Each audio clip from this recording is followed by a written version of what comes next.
দৃষ্টিকোণে আজ প্রয়াত আবৃত্তি শিল্পী প্রদীপ ঘোষের প্রতি শ্রদ্ধার্ঘ্য অনির্বাণ।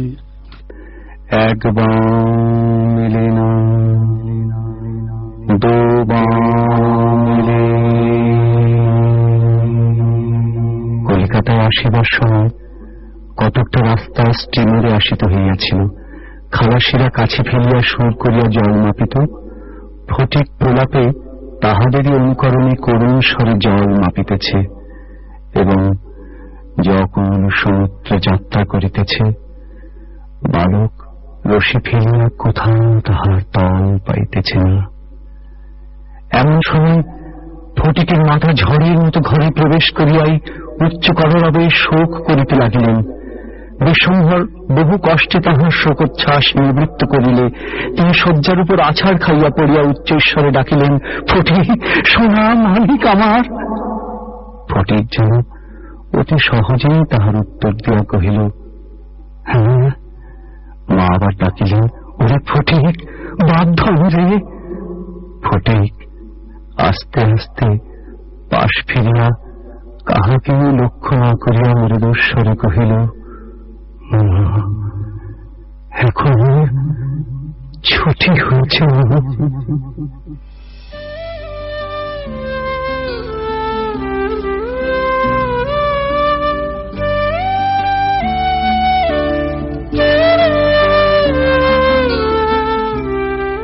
বাচিক শিল্প জগতের নক্ষত্র পতন। চলে গেলেন প্রখ্যাত আবৃত্তি শিল্পী প্রদীপ ঘোষ। 1943 সালের 15ই আগস্ট অধুনা বাংলাদেশের ময়মনসিংহে তাঁর জন্ম। বাবার চাকরি সূত্রে কলকাতায় আসা। মৌলানা আজাদ কলেজে পড়ার সময় কবি বিষ্ণুদের সঙ্গে যোগাযোগ, পরিচয় কিংবদন্তি আবৃত্তি শিল্পী কাজী সব্যসাচীর সঙ্গে। বাচিক শিল্পে হাতেখড়ি হয়েছিল বাবা চিন্ময় জীবন ঘোষের কাছে। কাজী সব্যসাচীর হাত ধরে তাঁর আবৃত্তির অন্দরমহলে প্রবেশ।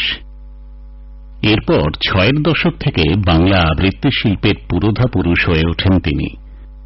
কাজী নজরুলের কামাল পাশা কবিতার আবৃত্তি তাঁকে জনপ্রিয়তার শিখরে পৌঁছে দেয়।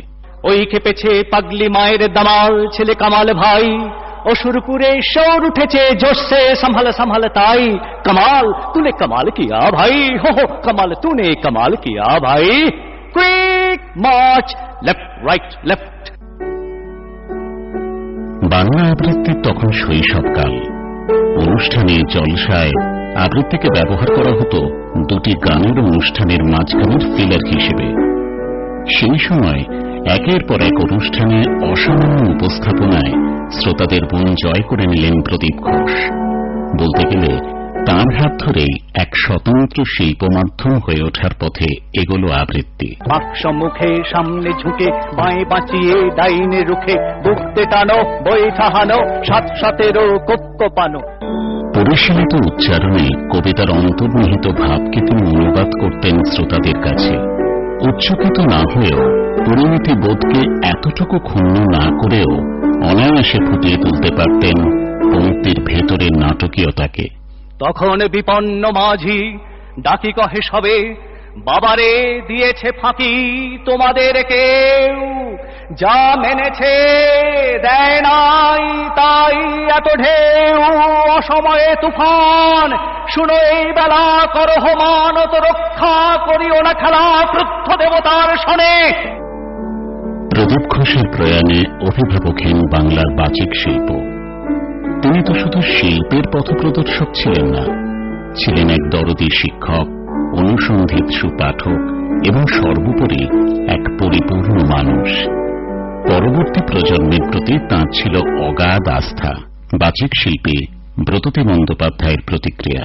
প্রদীপ ঘোষের সঙ্গে আমার অনেক স্মৃতি জড়িয়ে, অনেক ছোটবেলা থেকেই ওনার সঙ্গে পরিচয় এবং সেটা পারিবারিক সম্পর্কই হয়ে গিয়েছিল। প্রদীপদা এবং বৌদি দুজনেই আমাদের পরিবারের সদস্য বলেই আমরা মনে করতাম এবং পৃথাও। প্রদীপদার স্ত্রী আমাদের রুবি বৌদি চলে গেলেন বছরের প্রথম দিনে, সে খবরটি আমাদের কাছে এসে পৌঁছল। আর তারপরে ঠিক এই প্রাক পুজো মুহূর্তে প্রদীপদা চলে গেলেন। আবৃত্তি জগতে ইন্দ্রপতন হলো, খুবই দুঃসংবাদ। প্রদীপদার এই শিল্পকে নিয়ে এগিয়ে চলা, কাজী সব্যসাচী, তার সান্নিধ্য এবং পরবর্তী সময়ে তার এই শিল্পকে ঘিরে তার যে ভাবনা চিন্তা, তার যে উপস্থাপনার ধরন আমরা প্রত্যক্ষ করেছি, আমরা বিভিন্ন মঞ্চে প্রত্যক্ষ করেছি, আমরা বিভিন্ন বইতে, বিভিন্ন ম্যাগাজিনে তার আবৃত্তি সম্পর্কিত সুচিন্তিত যে লেখাগুলি পড়েছি, তা আগামী দিনের বাচিক শিল্পীদের নিশ্চয়ই উৎসাহ এবং প্রেরণা দেবে। এই সময়ের অনেক আবৃত্তিকারদের মধ্যে যদি সেই জ্ঞান, যদি সেই ভাবনা, সেই গভীর ধারণা পৌঁছে যায়, তাহলে আগামী দিনে আবৃত্তি শিল্প আরো এগিয়ে যাবে। এই যে শিক্ষাটা, যে কোনো একটা শিল্পে নিজেকে প্রতিষ্ঠা করতে গেলে বা শিল্প মাধ্যম নিয়ে চর্চা করতে গেলে সেটার গভীরে প্রবেশ করতে হয়, শুধুই বাহ্যিক আড়ম্বরে কিছু হয় না। এটা কিন্তু প্রদীপদা তার পথিকৃৎ।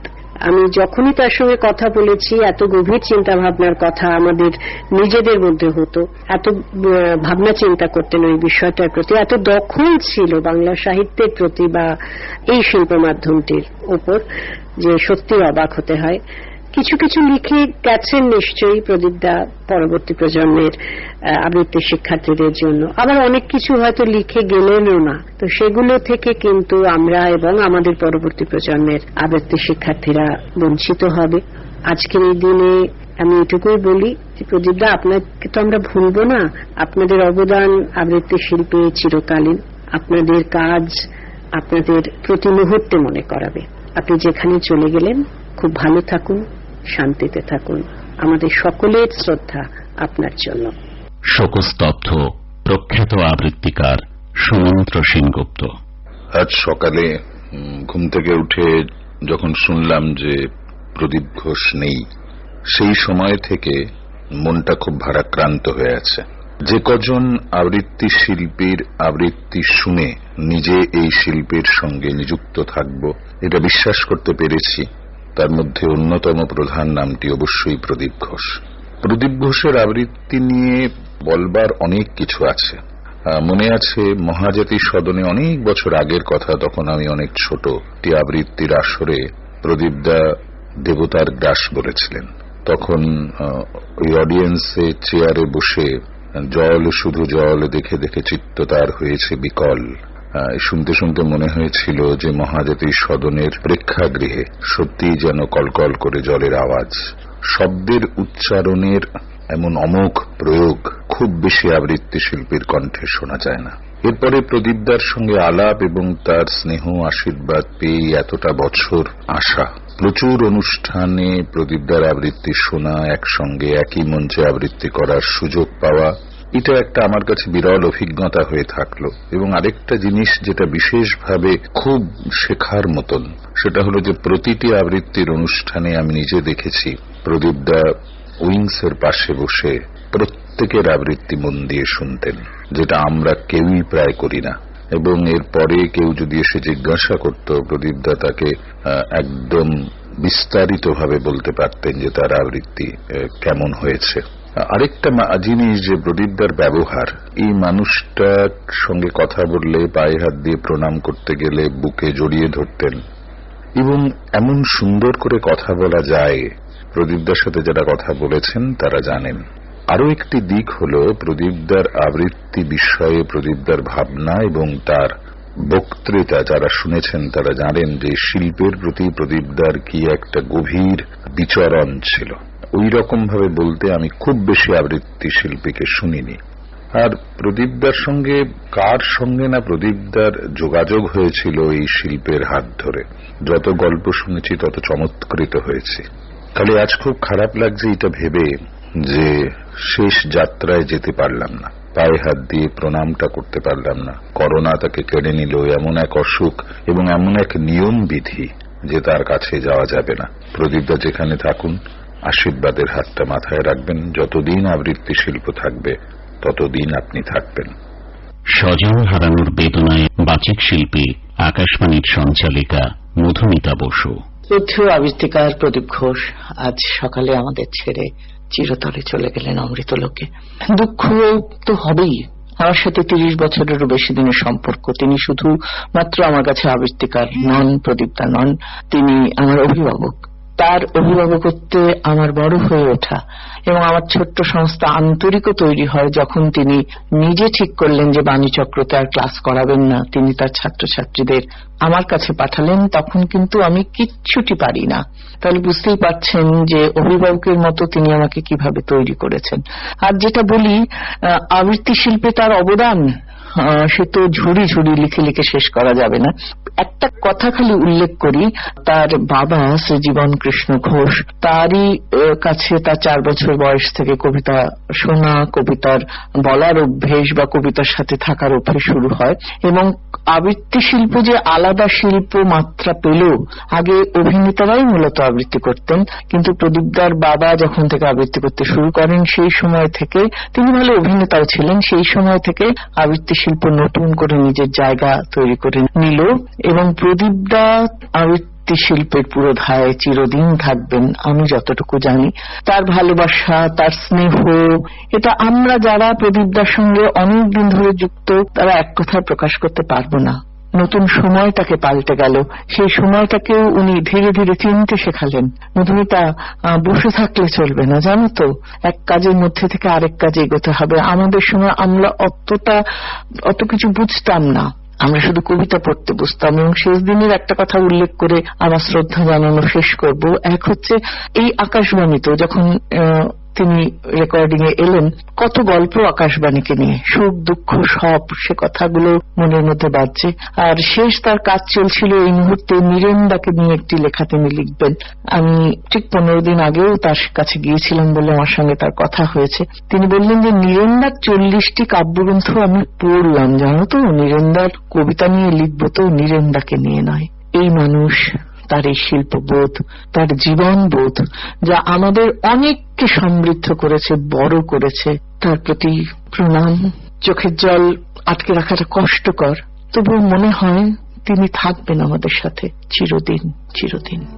প্রদীপ ঘোষ আর নেই, এটা যেমন সত্য, তার থেকেও বড় সত্য হল তিনি রয়ে গেলেন পরবর্তী প্রজন্মের প্রতিটি আবৃত্তিকারের মননে, চেতনায়, অনুভবে, আবৃত্তি শিল্পের অগ্রপথিক হিসেবে। আজ আমি কোন মোহনী আসিনি তোমার সম্মুখে, এতদিন যে দিন রাত্রির মালা গেঁথেছি বসে বসে, তার জন্যে অমরতার দাবি করব না তোমার দ্বারে। তোমার অযুত নিযুত বৎসর সূর্য প্রদক্ষিণের পথে যে বিপুল নিমেষগুলি উন্মীলিত নিমীলিত হতে থাকে, তারই এক ক্ষুদ্র অংশে কোনো একটি আসনের সত্য মূল্য যদি দিয়ে থাকি, জীবনের কোনো একটি ফলবান খণ্ডকে যদি জয় করে থাকি পরম দুঃখে, তবে দিও তোমার মাটির ফোঁটার একটি তিলক আমার কপালে। সেই চিহ্ন যাবে মিলিয়ে যে রাত্রে সকল চিহ্ন পরম অচিনের মধ্যে যায় মিশে। হে উদাসীন পৃথিবী, আমাকে সম্পূর্ণ ভোলবার আগে তোমার নির্মম পদপ্রান্তে আজ রেখে যাই আমার প্রণতি।